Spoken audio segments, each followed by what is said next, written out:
ಎಲ್ರಿಗೂ ನಮಸ್ಕಾರ. ಇನ್ನೇನು ಇವಾಗ ಗಣೇಶನ ಹಬ್ಬ ಹತ್ತಿರ ಬರ್ತಾ ಇದೆ. ಗಣೇಶನಿಗೆ ಇಷ್ಟವಾದದ್ದು ಅಂದರೆ ಕಡಲೆಕಾಳು ಉಸ್ಲಿ. ಗಣೇಶನ ಹಬ್ಬಕ್ಕಾಗಿರ್ಬೋದು, ಚೌತಿಗಾಗಿರ್ಬೋದು, ದೇವರ ನೈವೇದ್ಯಕ್ಕೆ ತುಂಬಾ ಸಿಂಪಲ್ಲಾಗಿ ಕಡಲೆಕಾಳು ಉಸ್ಲಿ ಹೇಗೆ ಮಾಡ್ಕೊಳ್ಳೋದು ಅಂತ ತೋರಿಸ್ತಾ ಇದ್ದೀನಿ.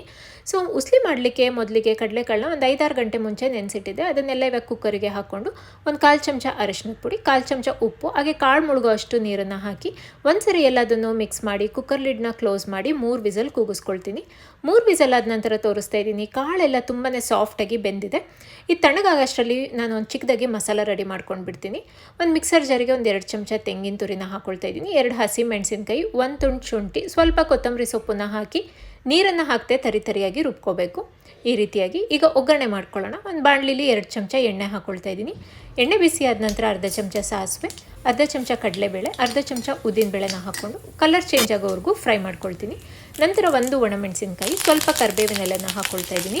ಹಾಗೆ ಒಂದು 2 ಚಿಟಿಕೆಯಷ್ಟು ಹಿಂಗನ್ನು ಹಾಕ್ಕೊಳ್ತಾ ಇದ್ದೀನಿ. ಇದನ್ನು ಕೂಡ ಒಂದು 30 ಸೆಕೆಂಡ್ಸ್ ಫ್ರೈ ಮಾಡಿಕೊಂಡು ನಂತರ ರುಬ್ಬಿಟ್ಕೊಂಡಿರೋ ಮಸಾಲನೆಲ್ಲ ಹಾಕ್ಕೊಳ್ತಾ ಇದ್ದೀನಿ. ಹಾಗೆ ರುಚಿಗೆ ಉಪ್ಪನ್ನ ಹಾಕ್ಕೊಳ್ತಾ ಇದ್ದೀನಿ. ನೋಡ್ಬಿಟ್ಟು ಹಾಕ್ಕೊಳ್ಳಿ, ಕಾಳಿಗೂ ಕೂಡ ಉಪ್ಪು ಹಾಕಿ ಬೇಯಿಸಿರೋದ್ರಿಂದ.